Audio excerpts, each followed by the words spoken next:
My name is Kenneth Lukwaga Anderson, your host. Today, we'll be looking at the major highlights in terms of the economy in the year 2024 and projections for the next year. Well, the year is coming to an end, we know it, and it's time to reflect and also plan for the future. And one of the things that is very important for us as a country is the state of our economy.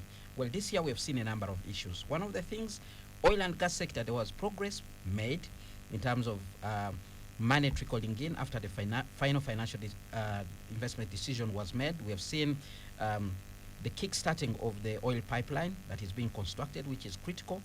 But the date for first oil has been extended again from next year to 2027.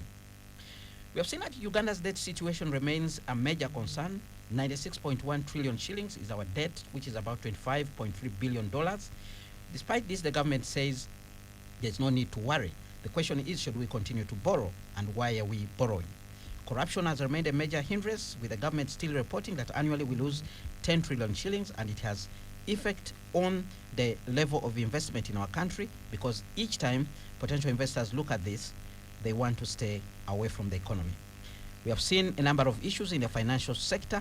The year is ending with a sharp discussion going on about the Bank of Uganda situation after reports indicated that it lost billions of shillings. People are concerned about financial transactions, electronic financial transactions. We have also seen issues within the financial sector that have left so many people concerned, including some banks are trying to move their business portfolio from our economy. What could be going on there? On the positive side, we have the standard gauge railway, which is finally set to commence with projection that it will support the business and movement of people, which is good for the economy. We've seen issues of inflation. Inflation has remained, within the controllable means. At least Bank of Uganda has done a good thing there. And projection that the economy will continue to grow. Actually, this year, the government telling us it is embarking on a campaign that will grow this economy tenfold, looking at the plans being made in the fourth, national development plan. We saw issues of interest rates. Government, for the first time ever, moving in to cap interest rates for money lenders, 2.8% monthly. And there are discussions about there whether that is viable or not. But we also saw other challenges, including in the budgeting process. Questions about how we are doing it, last-minute decisions with figures changing, but also another issue that has been introduced in that mix is what they call budgeting for corruption, inflating the budget with a view of actually stealing public resources. I have two guests in studio to share their insights on these issues, but also what made headlines for them as far as the economy is concerned. Dr. Peter Babyenda, Policy Engagement Coordinator, College of Business and Management Sciences, Makerere University. Good evening, sir. Thank you very much for joining us. Yes, good evening, listeners, and thank you for having me. Mr. Louis Namwanja Kizito, lawyer specializing in handling financial, commercial, and tax disputes. Good evening, sir. Thank you very much for joining us. Thank you for the invitation. Hope we now have a nice show. And we encourage you, dear listeners, to also share with us your views on these particular issues to be able to understand your feedback. And if there are any questions coming out of the submission that will have been made, the listener, from you, the listeners, the guests in studio will be handy in responding to them. Very quickly, let me begin with you, Mr. Louis Kizito. Yep. Give us the pace in terms of the situation 2024, the economy, how you saw it, your major highlights, and positives or negatives, and we see what you've got up your sleeve. All right. Thank you for your invitation, Anderson. For me, my highlights are majorly four. I'm going to start with something which people have been discussing, but I think they feel it, but I think the discussion feels out along the way. Number one, the money lending apps have killed everyone in Uganda today. And along the way, I think the Uganda Microfinance Regulatory Authority, which has been mainstreamed, came up with some sort of guidelines to register these online money lending apps, which are going into the reasons why, but I feel the money lending apps are a cybersecurity threat to the country. They are predatory lending interest rates. Then secondly, I've realized that most of our colleagues in the legal profession this year have been doing a lot of recoveries, a lot of corporate rescue. It's like there's a problem.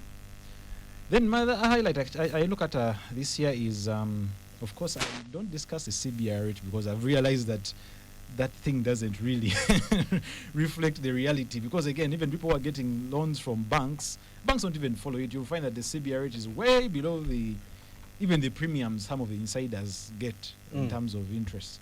Then lastly, the other highlight I would look at is, of course, the oil, the UNOC now monopolize. The word is monopolizing. That's what was in the headlines. As we're entering this year, there was talk of, UNOC is going to handle the. There was not only talk; it actually came into effect. Yeah. Remember that they first passed the law, and then they had some complications in Kenya over the bond and all that stuff. So, my thinking is, and my theory is, the oil price is going to go up because of the geopolitical situation in the Middle East. I think it's going. I don't think we have there's any amount of interventions we can make internally to stem the tide of the bad geopolitics we're going to see in the Middle East. I feel that the Suez, where most of our oil comes from, I think we're going to see a lot of chaos there. So much as they made interventions and UNOC is really monopolizing all the transportation into oil here, and then the OMCs some of them are out. I feel the oil price, we should watch it keenly going this year, majorly because of the geopolitics that is in the Middle East. Yeah. All right. Dr. Babienda, your quick insights, your quick reflections on the state of the economy this year. Yeah, one, of course, the budget that was passed, and we saw an increase to 72 trillion.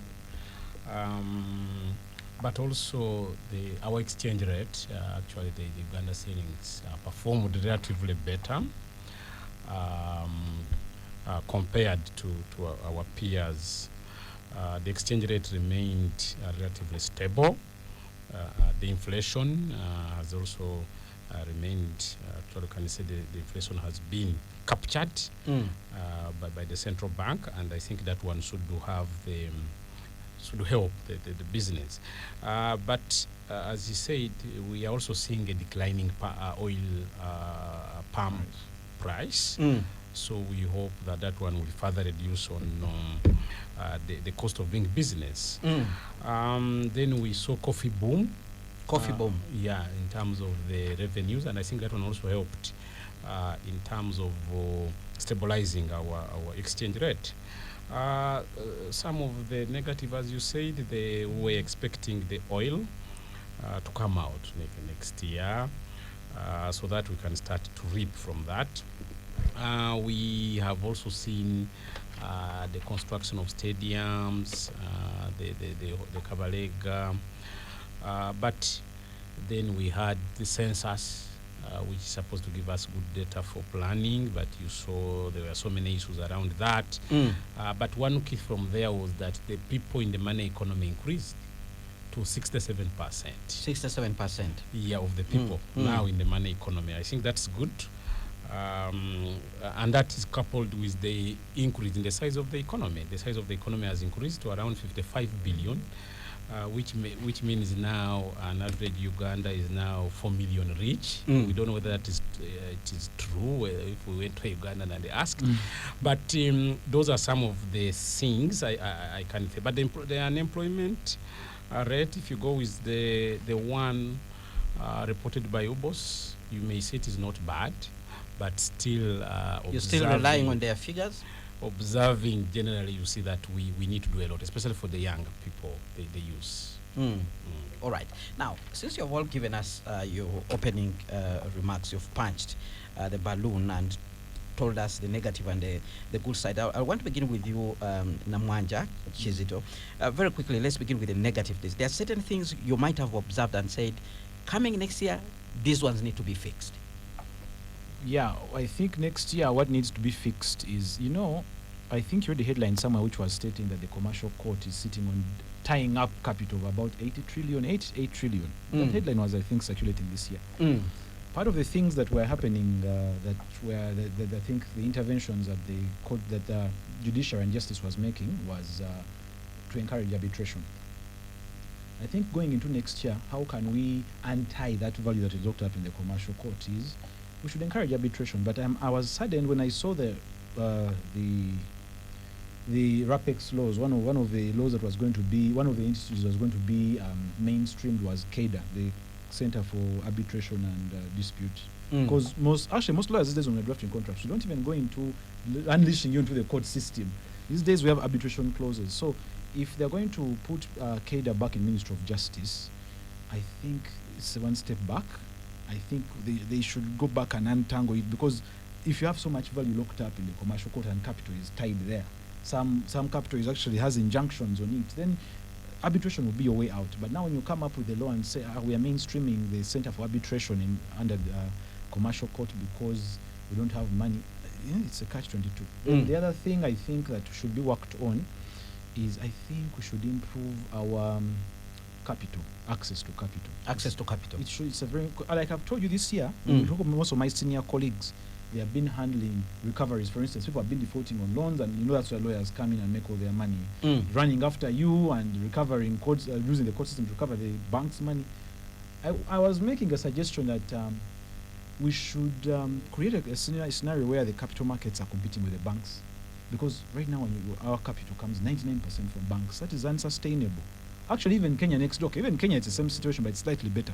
When you go to other countries in the West, even South Africa, you find that 40% of the capital comes from these alternative capital markets, these private funds, and then the banks. But now what we have for us, we have 99% banks, so they literally have no competition, so they can set the high interest rates they want. So we should look into how to make capital. And what I'm trying to say is that let's not go and replicate what's in the UK, but we can have our own models. I'm told in the markets downtown, people are having their own models and they're even avoiding the banks.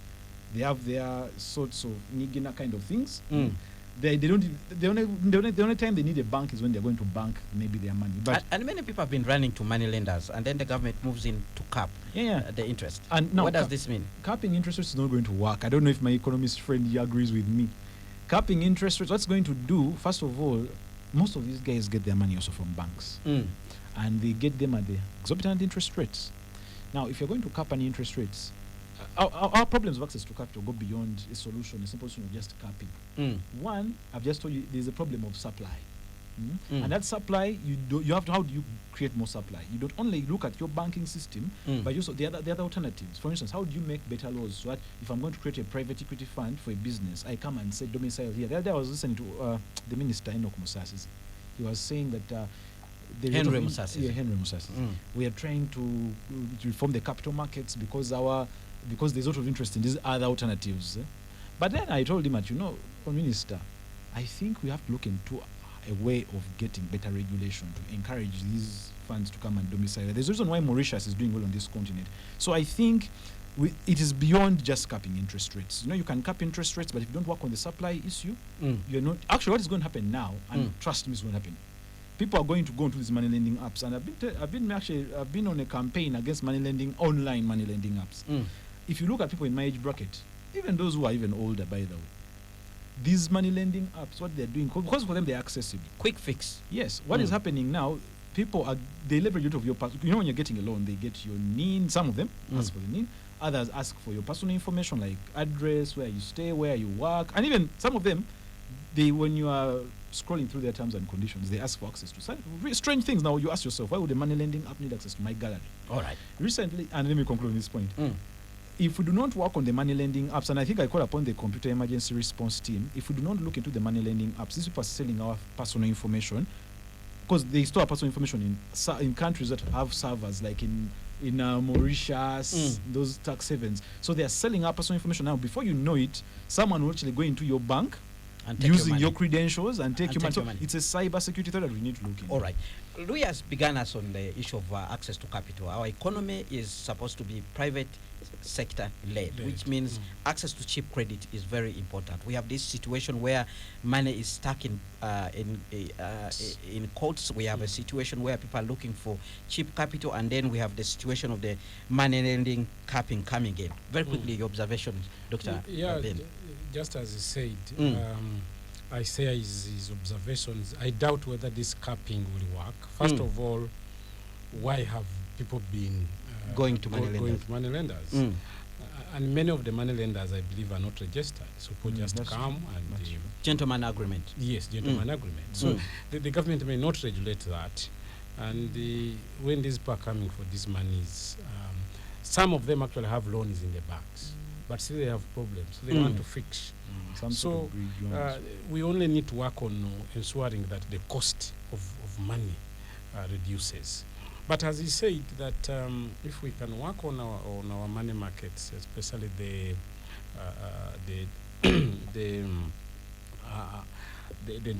other non-banking intermediaries like the insurer, if we can increase more money in the insurance, in these circles, we have more money, say unit trust and all that, then the cost of credit will just go down. So long as we have less money and there are many purchasing for it, then you'll have black market. So the competing needs for money are very high. So I don't see that unless the Minister of Finance comes up with a clear regulation or intervention that will reduce the cost of money. The interest rate capping will not work. We saw it in, I think Kenya tried, and then later on it failed, and they had to run away from it. So since we are a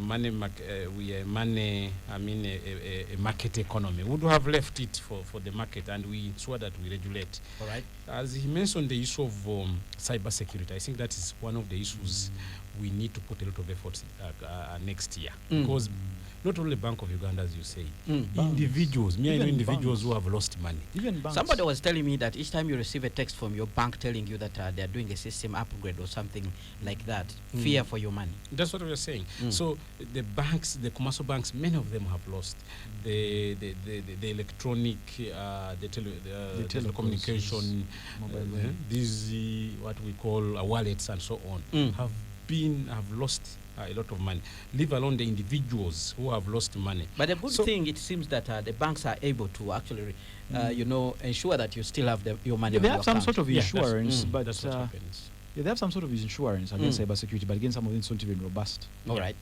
All right. And still on the issue of borrowing, our government seems not to be slowing down on borrowing as it's dealing with the issue as people are dealing with the issue of capital. It seems also our government is looking for money for different things, and our debt now stands at 96.1 trillion shillings, which is about 25.3 billion shillings. The borrowing has increased, but the government says nothing to worry. But also we know that we know very well that we are spending also a lot to actually service the debt. Louis. I've been making an argument that every time I see government borrowing money through treasury bills and bonds, and I think this is an argument people have made before, you crowd out the sector. So the appetite for borrowing is so high. And I think you heard the IMF, the director, I think this week actually on Monday. He was saying that please tone down your appetite for borrowing, because if you don't, that means the credit creation for the private sector is going to go down. But we actually told you they are the ones who keep on dangling this money around. And telling countries, please come for it. Actually, most of our debt. How can they be the ones again warning us? Isn't that strange? It is strange, but again, I think the IMF. You see, if you look actually at the bulk, I think our economist friend will help us. If the bulk of our debt, most of it is external. Then the one that is growing exponentially is this one that is domestic. That one where they go and lend. The banks are lending government through treasury bills and bonds.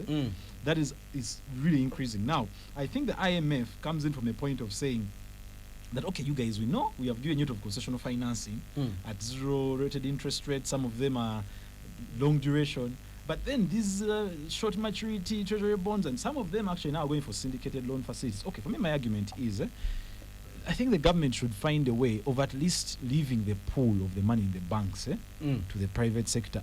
I'm not saying they should not borrow, but I think that when we talk of rationalizing, the rationalizing should be in that direction of if we have to rationalize, then how we reduce our appetite to borrow to finance certain things. So I'm thinking that we should find a way of being a little bit more coherent. That's how we can actually deal with Dr. Babienda, on the issue of borrowing. Debt.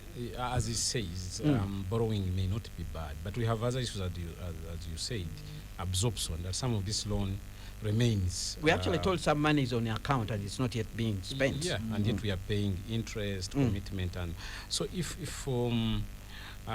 these loans were being utilized, and given that next year is an electioneering year, I don't see the appetite for borrowing reducing, because the government has to really, so it is doing, so it is more borrowing. But we can only say, as he said, the domestic borrowing is the most dangerous. Actually, it's the one which pushes the interest rate up. Yeah. Forcing And people to go to money lenders. money lenders. Mm. And actually, even sometimes you go to the bank or you apply for the loan, the banks don't want to give you because they can get at a higher deal from the government. Mm. So, and if at least we are doing more of external borrowing, but also utilizing these loans very well, Mm. at least they would be assured All right. of the returns. One of the reasons the government is borrowing is because of the standard gauge railway. Finally, we get news this year, not so long ago, about a month or so, that our project is going to start, and it will take a period of, is it 4 years? Mm? 5 years or so? 5 years. Yeah, to be concluded. Is this a game changer, Dr. Bajwani? Yeah, because it will contribute to the reduction in the cost of business, especially the transport. So with its completion, we are likely to cut costs of costs and time of transporting goods from Mombasa up to here, but also people. We have seen the standard gauge railway doing wonders there in Nairobi, between Nairobi and Mombasa. So if we can fast track this project, and again the same project can pay back some of its cost. For example, you can use just an example of the Kampala Express. I mean, Entebbe Express Highway. Have there Such been a benefits? project can pay back the money if well done. So the whole thing is, we hope it will not be like the northern bypass, which has spent now I don't know how many years.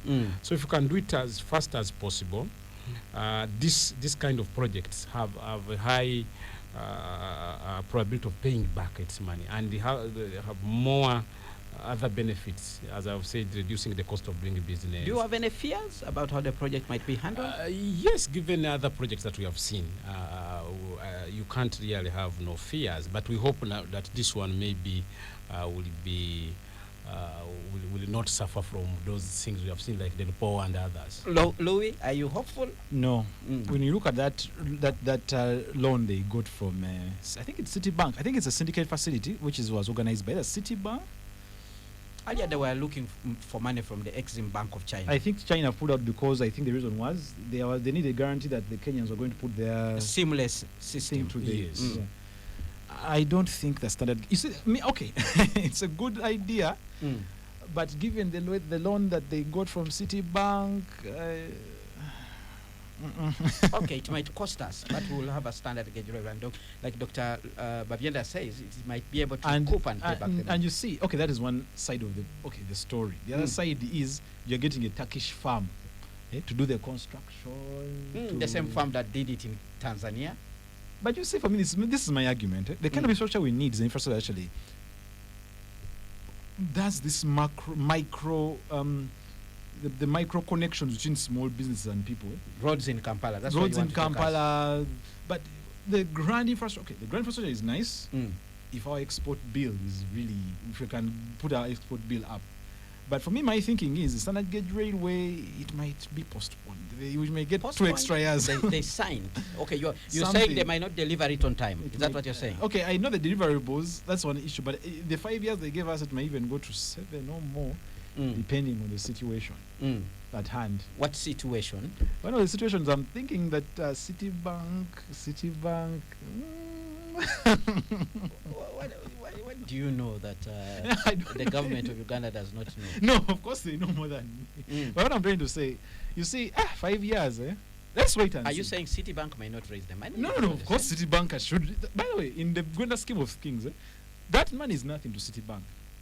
But the commitments, the contractors, so the weakness will be on our side. Yeah, of course, on our side certainly. And the 5 years, I think, let us wait and see. Now, one of the biggest fears people have expressed is actually corruption. When we return from this break, we'll be looking at that, because it's reported that corruption is one of the biggest challenges that affects delivery of projects in this country. Now, stay tuned to Radio 1 FM 90, but keep your comments coming by the WhatsApp line 0703 090 090.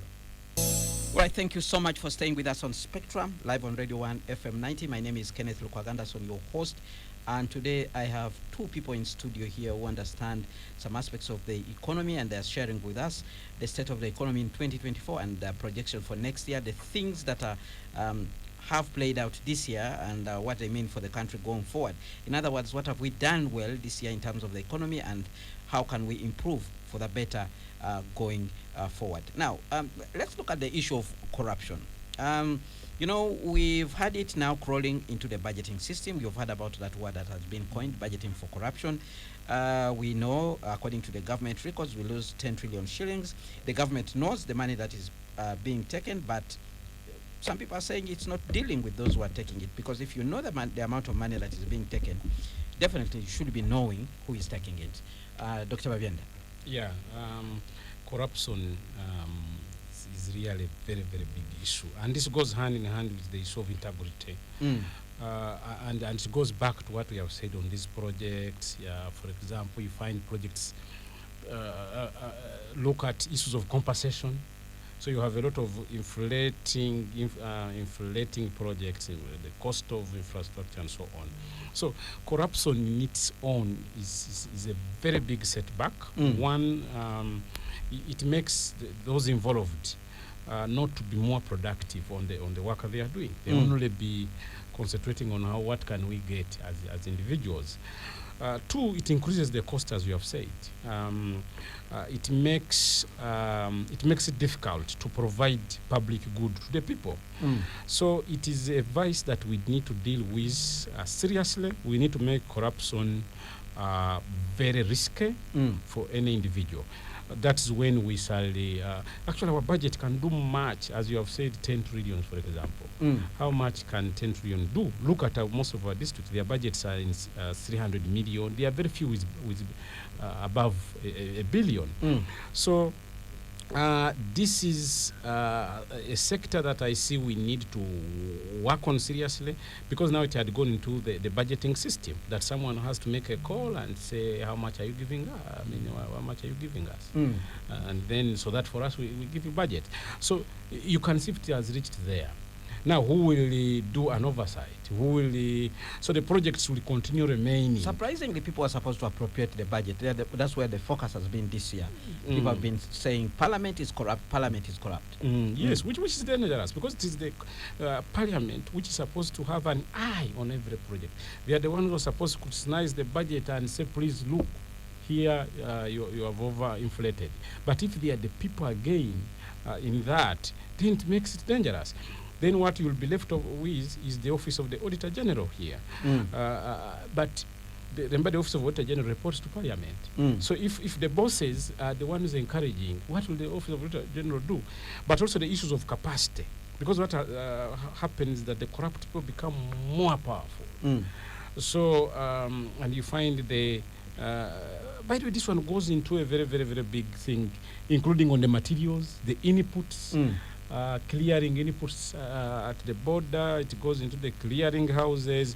You find that poor quality goods are allowed into the country, poor quality inputs, which further increases the cost of doing a project. All right, let's hear from you, Louis. Corruption, I think the judicial system needs to be, corruption also in the judicial, there are rumors that also the judicial system has also been heavily corrupt. But now we're talking about budgeting for corruption.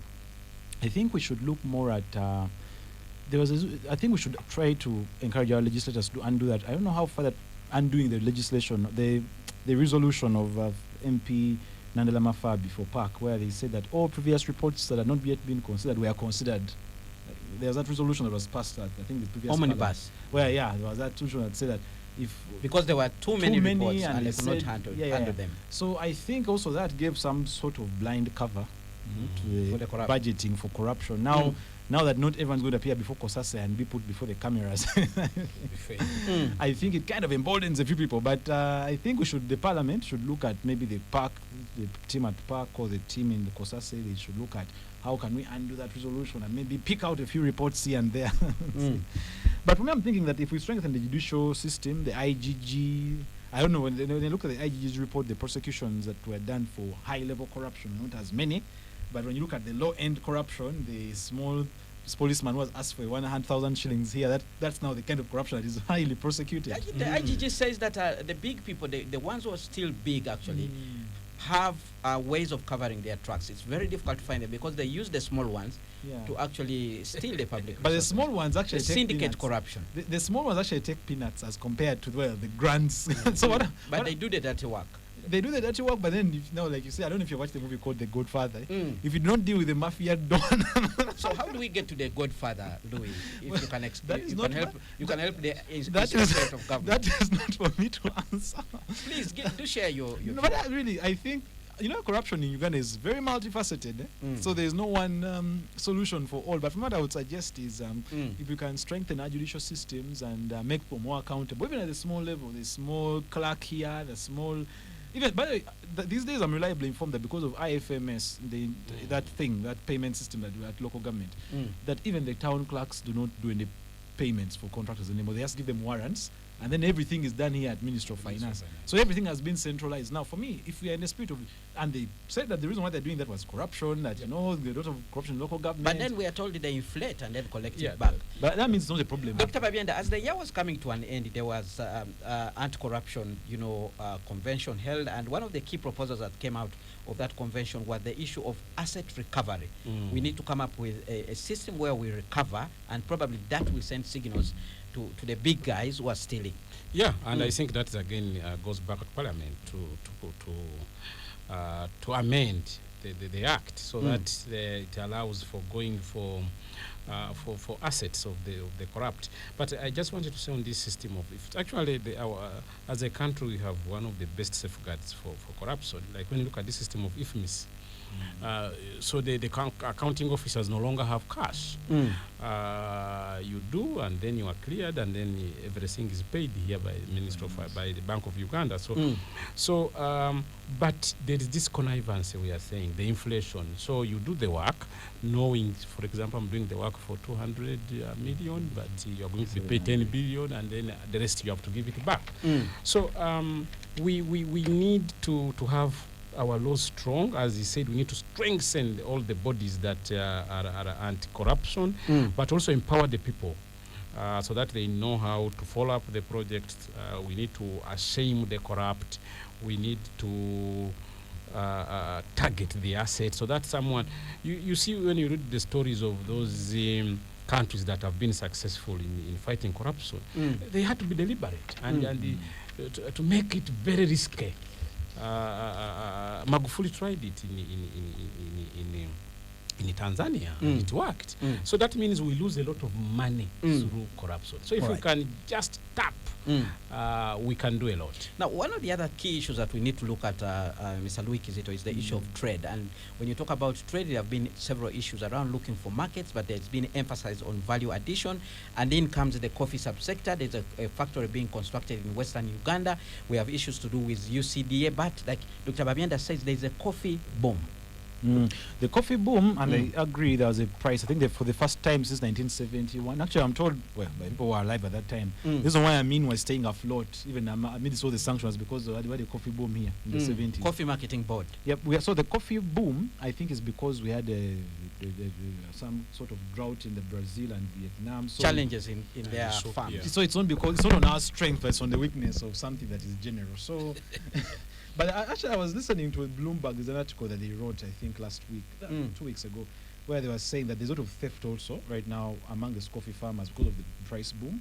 I think the security agencies should really look into how to maybe protect these farms so that by the time the yield is out there and we are taking our bags, at least there's some sort of security. So instead of so what I'm thinking is, if you're going to look for markets, we need a very coherent strategy. And world over, by the way, the issue of markets, I think it's a political decision that is made by the political powers that yes, there are market players in the market, but there's a reason why when you're going to do certain diplomatic talks at our embassies, for instance, do we have trade attaches? For instance, Chinese don't take so much coffee, but I'm told of late now they're starting to take coffee. So if the diplomats at the Chinese embassy know that maybe the amount of coffee that they were taking. Someone was telling me they take the coffee, turn it to other products. They are making cosmetics, but they're also making medicine out of it. But actually, so it could be a very interesting, opportunity. Yeah, what I'm thinking is the government should be deliberate about. Now, I've been told there is the EU came up with these regulations of deforestation. That for you cannot, they will not be taking on any coffee from lands that was plowed in lands that were previously deforested. So we have to, and I saw that we're struggling with compliance from that. So I think we need the government, the Ministry of Agriculture needs to look into, well, market access is one thing that they should do coherently as a government, and I think we need trade attaches in our embassies. We should not just go and do just the normal diplomacy, because of late now diplomacy comes with trade. How can you go and penetrate diplomatically through and get trade access? Dr. Babyenda. Yeah, just to start from where he has ended, I think Rwanda has tried that, whereas they have small, not many products like us, but at the embassies they have tried to promote their products. I think we also need to copy and do more, But on coffee, there are two things. There is quality maintenance, then safety. Village safety is going to really bring back the government's efforts for poverty eradication. There is a lot of safety. People are reporting safety of their coffee, but then there are also those ones that collect the coffee which is not ready. So we need to ensure that we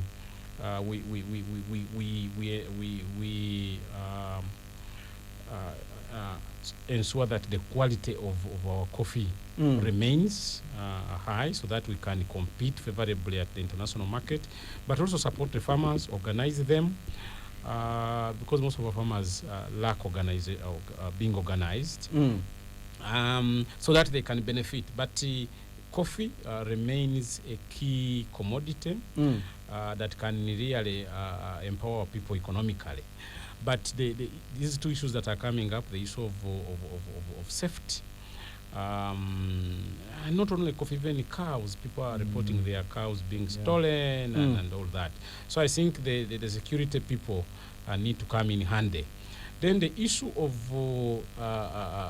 carbon offsets. Actually, as EU has come up with that deforestation, but also carbon.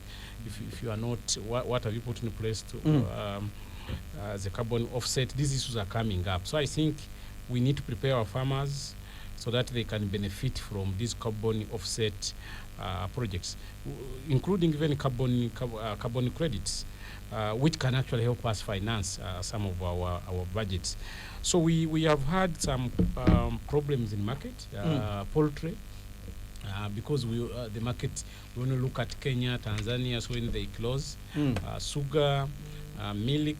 So I think as he says, our embassies and diplomats need to do more. All right. So that Trade diplomacy. so that we can create market for our products. Very quickly, one of the things that our government is focusing on this particular year is the issue of eradication of poverty. According to Bavyenda, the people have now gone into the money economy at 67%. President Yoweri Museveni, as we speak now, is in eastern Uganda, pushing the agenda of making wealth creation, and is pushing PDM and advising people on how to make more money, even out of using only 4 acres. Mr. Louis Kizito, poverty eradication and household incomes. For me, I'm going to go back to what I said initially. All these grand projects need to be backed up by financing. If the president is to come and we launch the 4-acre model, all these programs, we should look at where is the money going to come from. And certainly it's not only going to come from government.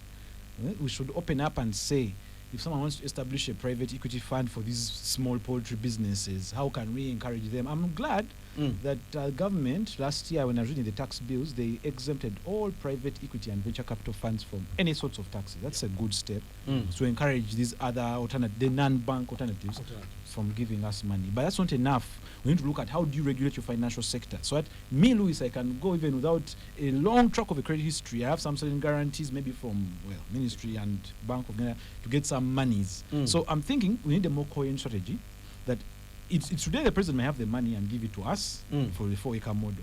tomorrow it might need to be sustained by someone who is in the private sector. Now, how do we create that value across the value chain for the products? In case the products, now, another problem we have actually is post-harvest handling.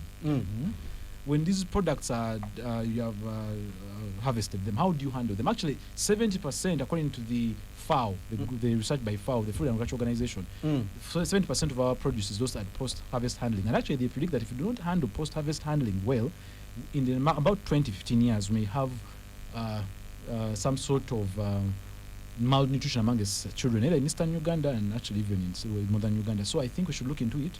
So the 4-acre model is a good idea, but I think it needs to be fleshed out technically to see how we can actually make it a little bit better. All right. And Dr. Babienda, your issue of poverty eradication, wealth creation? Yes, because we have had a number of such initiatives. Now we are being told that the Paris development model is a game changer. The only thing that is unique with Paris development model was the financial pillar, as he says. People are touching on money. So when someone gets 1 million, first of all, that million comes through a bank. So that person has already joined the financial sector.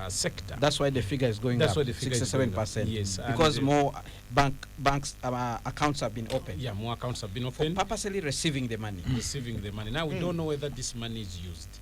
Of course, the president is visiting the successful. So we need to do more, and many people to join on board, to come on board. But as I said, as farmers, as people are coming up into the money economy, into the production, the issue of market comes in, the issue of security, as we have said, comes in. And then the issue of sustainability, as you have said. And without finance, because most of the people we are seeing who are successful, even the 4-acre model, are people either who are employed, are getting a salary, or they are politicians or what. So that means you need financing for you to, when this 1 million comes and you have so many problems, you have to pay fees, believe me, this money will first go to clear the problems you have. All right. Very quickly, we have comments coming in from the listeners. One of them actually writes in and says, government has an African Development Bank loan to refurbish the colonial era meter gauge railway. So can it afford additional SGR loan on commercial terms from Citibank? I'm doubtful of government's honesty. Then we have another comment. Good evening, Spectrum. Thank you for the show. My comments on the issue of increased borrowing by government. Just know when you borrow exceeding your limit, you start debt financing. That's a borrowing to pay existing debts. The appetite for borrowing is on the increase now that elections are peeping around the corner. Government should premise itself to borrow for better priorities on issues that affect Ugandans. Otherwise, it's a sign of a vicious cycle of poverty. 2, the economy is inflated by money sharks, both online and physical loans, which are not regulated. The interest rates are even higher than the banks, that's a 10% daily, only that they make it easier when you need urgent and quick money, so you are left with no option. At the moment, you can never surprise anyone if you send mobile money without alerting them, if it's okay. Otherwise, you will only hear wailing on the other side of the phone. We are gagged people. We change lines almost daily because of loan defaults. This is a very bad sign of a growing economy like Uganda. That is a comment coming in from Kamugo Fred Keta, listening in from Kira Municipality. We have a comment coming in from Isaac. Say something about the oil sector. Are you confident that the resources that will come from the oil sector will be helpful to Uganda? Then somebody writes in, this is Moses, who says, corruption is behind the many challenges that our country is facing today, and it seems the current government has lost the will to deal with it. Well, that's some of the comments that are coming in. Let's respond to them as we come towards the end of this show. I'll begin with you, Louis. All right. The oil boom. Okay, for me, you see, the oil is a very geopolitical product, especially for most of us who are price takers in this part of the world. So whether ECOP succeeds, well, I have a feeling it's being delayed by, propaganda, but even though it succeeds, I heard of talk of having a refinery here, but when you look at actually the continent has 15 refineries and none of them is actually functional. Actually, I think Dangote in Nigeria is a guy who's trying to have a refinery, and the politics. But I'm thinking the oil, what we can do, I think, in the short term is, of course, we can do what we're doing, trying to create. One thing government, I think, is trying to do with monopolizing oil supply through Kenya to here. So because our oil, most of it is pumped from Western Kenya, and it's throat here. Mm. We are trying to create security of our supply chain. But that being said, and removing the middlemen does not necessarily mean that all the interventions we're doing internally are going to rectify the issues that are going on globally. But we also expect our oil from Hoima. That oil from Hoima is not going to bring down the price here because, one, the refinery we're going to run here is not going to be financially viable. Actually, if you look at the Kampala storage terminal, do you know that they're looking for money that they might not get? In PG. The Around in PG terminal, I think not the Kampala, there's a PG terminal they're creating, a second oil storage terminal. They're looking for about, I'm forgetting the figures, but that money, I think they got a Kuwaiti or a Middle East investor and then things. So I'm thinking the investment in oil is actually going to drive us deeper in debt. And if it's not done wisely, we might end up being indebted more in 3 years more than we are now, because the returns, oil is a very long-term investment. So for me, I'm thinking we need to have a better strategy than just boring ourselves into the ground. Because when you look at ECOP, I think 60-40 equity debt. So there's an industrial park coming up for bioproducts, which means we'll have more cells in terms of plastics and other things. You know, we don't control the oil. I think we'll make cheaper roads because we have products from there. I am told the break-even oil price then if at all we produce our oil, the break-even oil price should be about $50 per barrel. And given that there's a shale oil revolution in the US and the people in Saudi Arabia have been pressured to increase supply, you can't really be sure about that. All right. We have a comment coming in from Ambassador Kintu Nyago, says that a major unexpected boost in our economy has been the sudden rise of coffee prices on the world market by an average of 70%. For consistency, government requires to construct coffee roads to further boost coffee production. Dr. Babienda, your quick response to the comments that came out. Yes. The oil, of course, if we invest well. So if we invest the oil revenues, if we manage and invest the oil revenues in productive sectors such as infrastructure, tourism roads, then we shall reap. But if we invest it into consumption, corruption, then we shall suffer. But another sector that has also helped us somehow, especially to stabilize our exchange rate, has been tourism. Our tourism sector recovered. And as you know, as a country, as someone was saying here, we are very lucky. Sometimes we benefit from other people's problems, as you said, or we benefit from other people's adverts. For example, I'm very sorry for Rwanda advertisers. It is very high for us to benefit from that. When someone comes to Rwanda and they want to come here, or even in Kenya. So we need to ensure that even as we are going into electioneering, our political stability remains. We need to remain stable. So that we continue to reap from tourism. But also, we need to, now that you said UCDA is leaving, you know, UCDA has been having extension workers. We hope this time the Minister of Agriculture is going to empower the Minister of Agriculture actually says the extension workers belong to it. There is nothing that is going to change. I have seen, of course, right now, I think every sub-county has an extension worker, and those extension workers are paid, I think, around 4.8 million. But they need to be facilitated with motorcycles to move, so that we continue to have the coffee we have been having, so that we don't suffer from this sector. Because coffee has proved really, as the ambassador said, to be even more than gold. All right. We are coming to the end of the show. I'll give you an opportunity to make your concluding remarks. Louis, I'll begin with you. My parting shot is 2 things I've been working on this year. Number 1, we have been driving a capital markets private members bill, and I hope it's one of the ways that we're going to increase access to resources. I hope, next year. The Minister of Finance, like, now finally we have accepted, let the bill proceed. Secondly, I think the money lending apps, government should really look into them, because they pose a real. I have a friend actually whose bank was intruded into through a money lending app. Someone account in a bank. You know, these guys have, they said people take screenshots of their passwords, put them in their galleries, and then these money lending apps, when you read the terms and conditions, they actually ask you for access to that gallery.